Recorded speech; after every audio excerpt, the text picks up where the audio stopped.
Hello children, today we are going to start the 6th unit biodiversity. In that lesson we have already discussed about story of 3 villages. This lesson is completely connected to the pollution of environment. And one of the environmental activists of the world, and she is also a Nobel Prize winner. Her name is Wangari Maathai. This is an interview by Nippon Hoso Koyokai, NHK Radio. A Japanese radio is having an interview with Wangari Maathai, environmental activist and Nobel Prize winner. So let us start the lesson. Wangari Maathai started the Green Belt movement and fought for equal rights for women in Africa. You already know the history, how African people were treated by the Europeans. They were made slaves to work for the whites. That much discrimination had been done to them from the very early stages. But now it has changed. But even then, slightly something is happening also, which would have gone through the newspaper and TV media last month in what happened in America. A black person, Negro, was killed by a police personnel, stamping him on the neck, choking him to death, which created a lot of problem in the United States. So that definitely shows that the black people are still discriminated. Not like before. It is different now. Now, Martin Luther King Jr. He was also another person who was fighting for the rights of the Negroes. But when you take history, only men were fighting for men only. There was nothing about women. But here, Wangari Maathai, she started fighting for the equal rights for women in Africa especially. She is the first African woman to win the Nobel Peace Prize. Let us read the excerpt from her interview with NHK Radio Japan. The interview starts. Question the NHK Radio is asking, how did you become aware of the environment? How did you become aware of the environment? Wangari Maathai replies, from the time we started, we were trying to respond to the basic needs of people in the rural areas. The question is, how did you become aware of the environment? For that she is replying, from the time we started. What they started? Green Belt movement. We were trying to respond to the basic needs of people in the rural areas. Not in urban, rural areas, interior areas of Africa. And people were asking for clean drinking water. You know what are the things basically we require, a human being require. So here, the rural area and African people, they are asking for clean drinking water, for food, for energy, which is mostly firewood, for building material, for fodder for the animals, food for the animals. And all these come from the land. It doesn't come from anywhere else. Whatever things we are asking, they are asking for, or we are asking for, it all is coming from the land only. So we knew that what people in the rural areas were asking for had to do with the environment. Whatever they asked, we knew that it all comes from the land. So now very clearly it's understood that whatever the rural people or whatever the people are asking for, There is a connection with the environment. Everything is from the environment. They did not have those things because the environment was degraded. You know that environmental pollution. We always talk about save earth, save water, everything we say. Yes. So these things were not available, they were not getting in because the environment was started getting degraded or polluted. So from the beginning, we understood that we have to rehabilitate the environment. Rehabilitation means giving a new life to the environment. So when we understood that from the beginning itself, what they understood, whatever the people are asking for, especially African rural area people asking for, had to do, there is a connection with the environment. Everything they ask for is from the environment, but they are not getting it now. Why? It is not available in the environment because the environment has been degraded or polluted. So what is the necessity? Right from the beginning we knew that we have to change the environment, bring it back to the same position as before. Rehabilitation. That's the reason today we talk about planting trees and all those things. The forested mountains were the source of water and source of rain. Everyone knows that. Mountain area where thick forest is there, rain is more, and the water which flows from there, we are getting water. So when you deforest, you cause a shortage of water and a change of rainfall patterns. And therefore, people are not able to get food and water. Exactly. Deforestation has created a lot of problem in the world today. Earlier days, the farmer used to look at the sky and he will predict the date of rain. Enough and more rain we were getting. And that was the set time. But unfortunately today what's the situation? Nobody can predict. Even weather department is unable to predict the quantity of rain we are going to get. Because why it is so? It is only because of deforestation. Mountainous areas, there are forests, only the outer cover is there. Inside if you go, mostly the trees are cut down. When we talk about Harita Haram and other things here, when we plant a tree, how many of you are looking at the trees again? Today you will plant it, tomorrow it's missing. Very few people pour water and bring it up. What we do today, it's not for today itself, it's for the future generation we are going to do it. And this is what the awareness all the governments are telling. Save the forest, save the environment, save the earth. So here what it says, deforestation has caused shortage of water and change of rainfall patterns, and therefore people are not able to get food and water.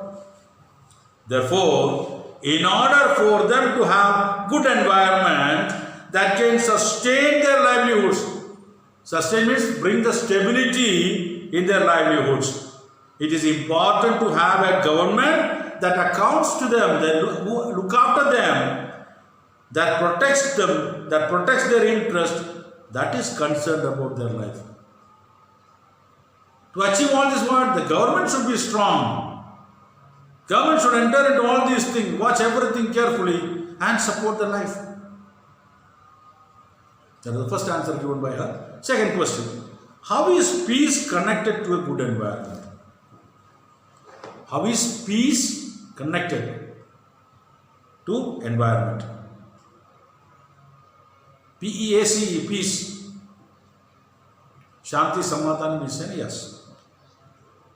She is answering, many wars that were fought in the world were fought over natural resources. Yes, when you take the history, all the world wars, whatever wars have taken place, it was only to get the natural resource, power to hold the natural resources. If you take the cause of world war, immediate cause is there, but there are other long-term causes are there, which you will be learning this year in your social studies.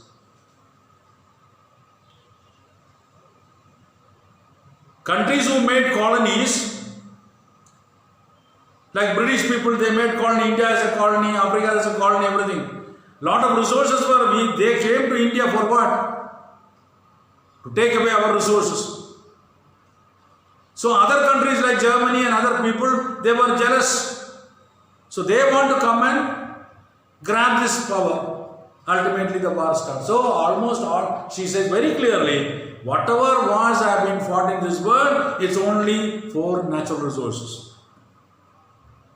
Some wars are fought because the environment is so degraded that it is not able to support communities, so they fight over the little that is left. What is this reason? First reason is, she says, the wars were fought for the natural resources. Second, she says, some wars were fought because they were unable to get the things from the environment because environment has been degraded. And they want to hold whatever is left back. Others fought because some people wanted to take a lot of the resources to control them, to keep many other people out. Monopoly. They fought the war for that only. They wanted to have everything in their hands. They never wanted others to interfere. Now, whether this happens at the national level or at the regional level or at the global level, sooner or later there is discontent, and when that discontent is strong enough, there is conflict. Now, a country is fighting for resources. She already said. What she says now whether this happens in the national level, international level or global level, sooner or later, very soon, there is discontent. Discontent means unhappiness. And when that unhappiness is strong enough, there is conflict. Problem starts there. When other countries are unable to grab the resources, when the shortage of resources takes place, others will start coming in to grab whatever is left back. Ultimately, it becomes a war. So to avoid that, what is that? Let us upgrade our resources. Look after the environment well. So good management of the natural resources, equitable distribution of resources is important for peace. The question is, how is peace connected with the environment? That's what she says. Every war fought was only for because of natural resources. Some wars were fought because environment was degraded, very little was available. Those people wanted to grab the whatever is balance left. So all these which happens in national, international and global level ultimately will bring unhappiness, and that unhappiness will develop into a conflict, a problem. So what is the only source? Good management of the natural resources. Equal sharing, equal distribution of the resources. When that happens, peace will come. No fighting will take place. When you are able to provide the resources to everyone equally, there is no question of a fight, because you are getting your share. At the same time, good management of the natural resources is not possible if you do not have democratic space, respect for human beings, respect for human rights, giving other people dignity. What she says? Good management of natural resources, equal distribution of the resources will bring peace. But at the same time, good management of the natural resources is not possible if you do not have democratic space. Democracy should be there. That means the feeling of equality should be there. When that comes only, this distribution will take place.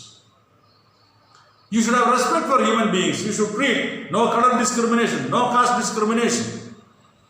There again, equality should be there. Respect for human rights. United Nations Organization has declared the human rights. Every country has their own constitution declaring the human rights. And if you don't respect that, if that rights are not given to the human beings, this equal distribution of resources is not at all possible in this world. And once you give that only, you are giving proper dignity to the people. That means equality should persist.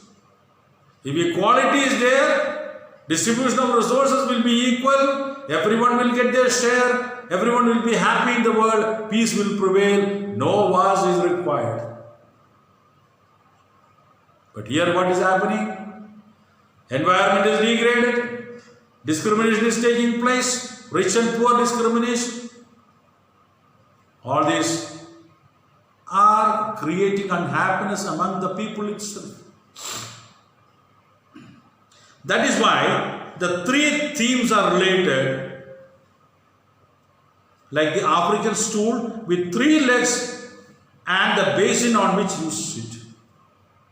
That is why the 3 themes are related. Normally stool will have 4 legs, but in Africa only 3, 1 round one and 3 like that. The 3 legs, what it says, it is not regarding the stool, it's a comparison she is telling. 1 leg is peace and harmony. The other leg is good and governance, good ruling. And the 3rd leg is sustainable management of resources.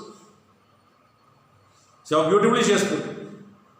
First leg is example of peace. Second one is for good governance, good ruling, good administration. And the 3rd is sustainable management resources.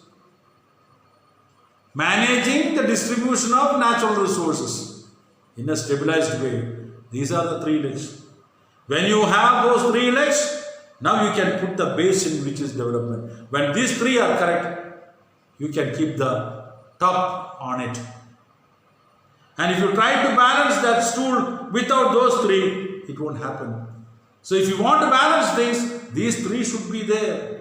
Peace, good governance, sustainable management of resources. If the 3 are there, you can have the development. If there is only 2, development is not possible at all. Because everything is interconnected. So when you talk about development, these things should be there first. We have not shared our resources equitably. We have not shared our resources equally. We have allowed some people, especially those in power, to acquire a lot at the expense of the majority. Yes. India, for example, you take British people, we were under them for 150 years. They took away all our resources because they were powerful. We did not know. Illiteracy is the main reason. Illiteracy. We did not know what's the value of the resources. And we were slaves for 150 years. Same thing in Africa also. That's the reason Mahatma Gandhi went to Africa to fight for the Negroes. Very clearly she says, we have not shared our resources equally. We have allowed some people, especially those in power, to acquire a lot at the expense of majority. And we have also engaged in conflict. We used the majority for that. Those who are in power, they took away everything. The ordinary people did not get. Ultimately, that led into conflicts or wars. Next question they are asking, NSK Radio. What was the environment like when you were young? And how did you go about saving it? What was the condition of environment when you were young? And how did you save it? So she answers, Vangarimata answers, when I was a child, which is almost more than 50 years ago, the environment was very pristine. Pristine means unspoiled. It was pure, very beautiful and very green. You know very well, the tribal people under India government, when British government brought the Forest Rule Act of Madras, 1935, yes. Actually, tribal people, they are the owners of the forest actually, because they never degraded the forest. They only utilized the resources what they were available for them to live. They did not cut any trees. They cut only which is not usable for other things. Dried trees they cut. But when they cut one tree, they used to plant 3 trees there. But today it's not that. So, she says, those days 50 years ago, the environment was pristine. Pristine means unspoiled. Very beautiful and very green. We were a British colony. Definitely African people were a British colony. And the British government at the time started to clear cut the indigenous forest. Indigenous means native forest in our forested mountains. Because they wanted to establish commercial plantations of exotic spices of trees such as the pines from the northern hemisphere and the eucalyptus from Australia. This is what exactly British government did in India also. We were having agricultural crops, food grains. Britishers were trying to change that, making the farmers to go in for commercial crops. Money. Same thing they did in Africa also. They cleared the native forest, and what they wanted, they brought pine trees, the long ones like Christmas trees, pine trees from the northern hemisphere, and the eucalyptus, a medicinal tree from Australia, which is available now. This is what now our forest people are utilizing. When an area is cleared, they put the eucalyptus trees. These trees are very nice. They grow tall and they grow very fast. But as they grow, they destroy all the local biological diversity. It will grow very fast. Tall it will grow. Very nice to watch. Very nice to see pine plantations and all those things. But we never thought that this is going to create a problem for the earth, because it takes away everything. The roots will travel more and everything will be degraded. All the flora and fauna disappeared. All the flowers which used to come during seasons have gone, is missing. So although we are getting commercial timber for the growing timber industry, we also destroyed our local flora and fauna. Mountainous area, normally we see lot of flowers, different colors of flowers. As you know, when you pluck the flower, the beauty of the flower is gone. But when it's on the tree, when it's on the plant, it has a special beauty. By cutting down the indigenous forests, by planting this eucalyptus and other commercial products, one thing is sure, we were getting business, timber business was blooming up. But at the same time, we destroyed our natural beauty, the flowers. As a result, these forests, which were the water towers, which were the indigenous forests in the mountains, were no longer able to contain the water. They could not hold the water because there is no trees. Trees are cut, became flat. As the water falls there, it just takes the the soil erosion started coming.